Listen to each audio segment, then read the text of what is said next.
Hi hello everyone welcome to Disha TV. నా ముందున్న special guest ఎవరంటే బేసిక్గా మనం జీలో చూసేటువంటి అన్ని ఓటీటీస్లో అన్ని బెస్ట్ క్రైమ్ థ్రిల్లర్స్ చూస్తాం అండ్ డిఫరెంట్ స్టోరీస్ చూస్తాం. వాటన్నిటికీ కర్త కర్మ క్రియ అనురాధ గారు జీ బిజినెస్ మనతో పాటు అనమాట. మేడం నమస్తే. నమస్తే అండి.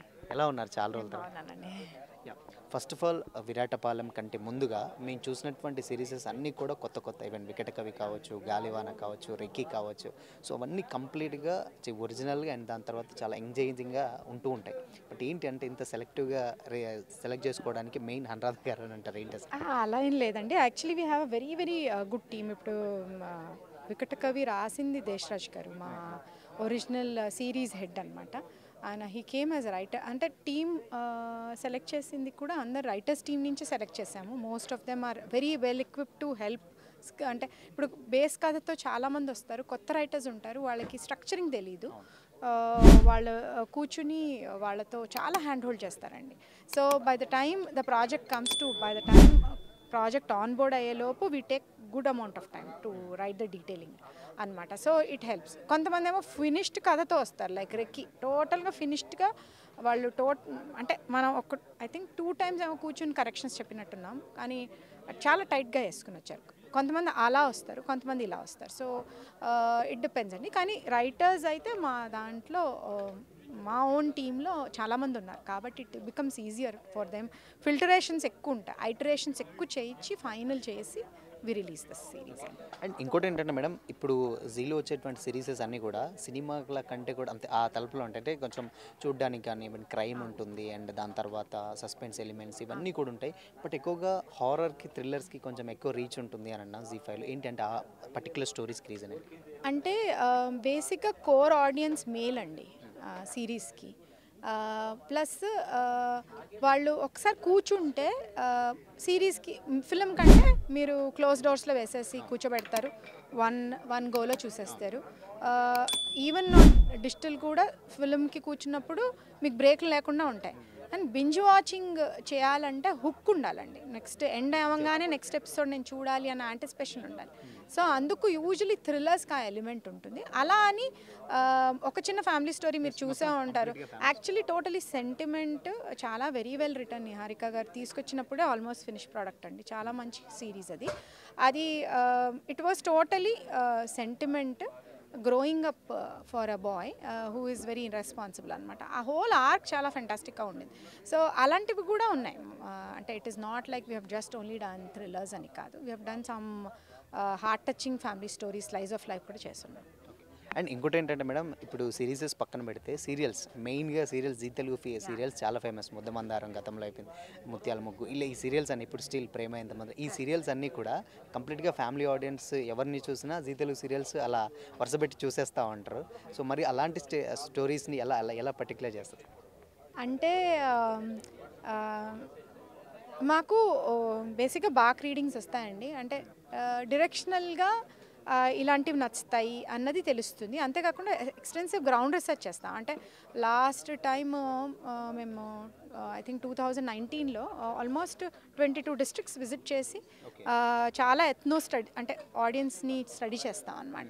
సో వాళ్ళు నచ్చిన కంటెంట్ ఇన్పుట్స్ తీసుకుని దాని ప్రకారంగా రివర్స్లో డిజైన్ చేస్తాం. అంటే ముత్యాల ముగ్గు అన్న సీరియల్ మీకు గుర్తుందో లేదో కానీ మాకు కరీంనగర్కి వెళ్ళినప్పుడు తెలుగు మీడియం స్కూల్స్లో చదువుకున్న అమ్మాయిలు 10th తర్వాత ఊళ్ళో స్కూలింగ్ లేదండి. సో వాళ్ళు యూజువలీ సిటీకి వెళ్ళి హాస్టల్లో ఉండి ఇంగ్లీష్ మీడియం కాలేజెస్లో జాయిన్ అవుతున్నారు. వాళ్ళకి లాంగ్వేజ్ ప్రాబ్లం, అక్కడ హాస్టల్లో ఉండే ప్రాబ్లం, అక్కడ ర్యాగింగ్ ఎక్కువ ఉంటుంది. ఇవన్నీ ఇష్యూస్ చెప్తే మేము అక్కడ దాని బేసిస్ మీద ఒక కథ చేసాం. ఒక కబడ్డీ ప్లేయర్ ఒక చిన్న ఊరు శ్రీకాకుళం నుంచి బయలుదేరి ఒక శాండ్ ట్రక్ ఎక్కి సిటీకి వచ్చి ఎలా చదువుకుని ఒక కబడ్డీ ప్లేయర్ అయింది అన్న కథ వీ హ్యావ్ డన్. సో ఇవన్నీ ఇన్పుట్స్ యూజువలీ ఆడియన్స్ నుంచే వస్తాయి. వాళ్ళ లైఫ్ స్టైల్, వాళ్ళకు ఉండే ప్రాబ్లమ్స్, ప్రెషర్ పాయింట్స్ ఏంటి. అంటే ఫర్ ఎగ్జాంపుల్ యంగ్ మెన్కి ఏంటి, జాబ్ రావడం, అమ్మ వాళ్ళ ప్రెషర్ తట్టుకోవడం, సక్సెస్ఫుల్గా ఉన్నాడా లేదా అని అంటే ఏదైనా ఫంక్షన్కి వెళ్తే క్వశ్చన్స్ అడగడం, ఇవన్నీ ప్రెషర్ పాయింట్స్ వాళ్ళకి. ఆ బేసిస్ మీద కథలు ఎంచుకుంటామండి. సో అండ్ జీ తెలుగు వచ్చేసరికి కంప్లీట్గా ఫ్రెష్ టాలెంట్ని ఎంకరేజ్ చేస్తూ ఉంటారు, న్యూ టాలెంట్ అండ్ యంగ్స్టర్స్ ఎక్కువగా కనిపిస్తూ ఉంటారు. సో ఏంటంటే పర్టికులర్గా యంగ్స్టర్స్ని పిక్ చేసుకోవడానికి అది కూడా సో నార్మల్గా కాకుండా చాలా సెలెక్టివ్గా షో వాళ్ళని తీసుకున్నారంటే చాలా చాలా ఆడియన్స్ చాలా దగ్గర అయిపోతుంటారు, వాళ్ళ యాక్టింగ్ స్కిల్స్ కానీ యాంకరింగ్ స్కిల్స్ కానీ ఇలా. అంటే వాళ్ళే అప్రోచ్ అవుతారండి. అంటే మేము ఫస్ట్ ఎప్పుడు జీ తెలుగు ఆస్పిరేషనల్ కంటెంటే చేసింది. అంటే హోప్ఫుల్ కంటెంట్, లైఫ్లో ఏదో అచీవ్ చేయవచ్చు అన్న ఆస్పిరేషన్తో ఉండే కంటెంట్ ఎక్కువ చేసాం మేము. అంటే ఇప్పుడు బాగా ఓల్డ్ ఫ్యాషన్ నెరేటివ్స్ లాగా కాకుండా హోప్ ఇచ్చే కంటెంట్ చేశాం. సో దాంతో ఆటోమేటిక్గా యంగ్స్టర్స్ ఎక్కువ వస్తారు కదండి. So that is how it over the period అది ఇవాల్వ్ అయిందండి. ఓకే. సో ఇప్పుడు ఒకవేళ మాలాంటి యాంకర్స్ అంటే జీకి రావాలని డెఫినెట్గా కోరుకుంటూ ఉంటారు. సో వాళ్ళు ఎలా అప్రోచ్ అవ్వాలి ఏంటి అసలు? మీరు అప్రోచ్ అయ్యేటప్పుడు బేసిక్గా మా కంటెంట్ టీమ్స్ ఉంటాయండి. అంటే ఇప్పుడు జయంత్ ఉన్నారు, ఆయన నాన్ ఫిక్షన్ చేస్తారు. సో వాళ్ళకి మీ ప్రొఫైల్ ఇచ్చి ఇది మా స్ట్రెంగ్స్ అనిస్తే వాళ్ళు అప్రాప్రియేట్గా అంటే ఇమ్మీడియట్గా ఇవ్వడం ఒకసారి కుదరకపోవచ్చు, కానీ తెల్ కీప్ ఇట్ ఇన్ మైండ్. ఎప్పుడు నెక్స్ట్ వస్తాయో వాళ్ళని మళ్ళీ తిరిగి పిలిచి తెలిసే ఓ ఈ కంటెంట్ ఉంది, why don't you do it అని అడుగుతారు. So you can reach out to them అండి. సో ఫైనల్గా రెక్కీ కంటే కూడా విరాటపాలెం చాలా మంచి సక్సెస్ వచ్చింది అని కూడా వింటున్నాం. సో ఎలా ఉందంటే సక్సెస్? అంటే after all that he's happened అండి, నిజంగానే the taste of success is very sweet. We want the love of the audience అండి. అల్టిమేట్గా ఏంటంటే we are in the business of entertainment. ఆడియన్స్కి నచ్చాలి, వాళ్ళు మాట్లాడాలి, దాని నుంచి నేర్చుకోవాలి కూడా. దీనిలో లాస్ట్లో ఒక సోషల్ మెసేజ్ కూడా ఉంటుందంట. అంటే బుక్లో చదువుకునే మెసేజ్లా కాకుండా అంటే ఇట్ ల్యాండ్స్ వెరీ వెల్ అండి. అంటే ఒక డెఫినెట్గా ఒక థాట్ ఉంది దాని వెనక. ఆ కథ అంతా ఒక ఎత్తు అయితే లాస్ట్లో ఇచ్చే క్యూ ఒక ఎత్తు యాక్చువల్లీ. అది so that I hope women will appreciate that point అని నేను అనుకుంటున్నాను. మీరు కూడా చూసి ఫీడ్బ్యాక్ ఇవ్వండి సార్. అండ్ లాస్ట్ మ్యామ్ అంటే ఈవెన్ అవార్డ్ ఫంక్షన్స్లో కానీ ఎక్కడ చూసినా కానీ కంప్లీట్గా ఎవరైనా యాక్టర్స్కి అవార్డు వచ్చినా first of all thanks to Anuradha గారు అని అంటారు. నేనే కనిపిస్తుంటాను కదా తరచుగా, ఏదో ఎవరో రాలేదని నన్ను స్టేజ్ ఎక్కిస్తారు అవార్డు ఇవ్వడానికి ఒక్కొక్కసారి. సో అది చూసి పాపం ఒక్కళ్ళు అనగానే అందరూ పాపం అంటారు.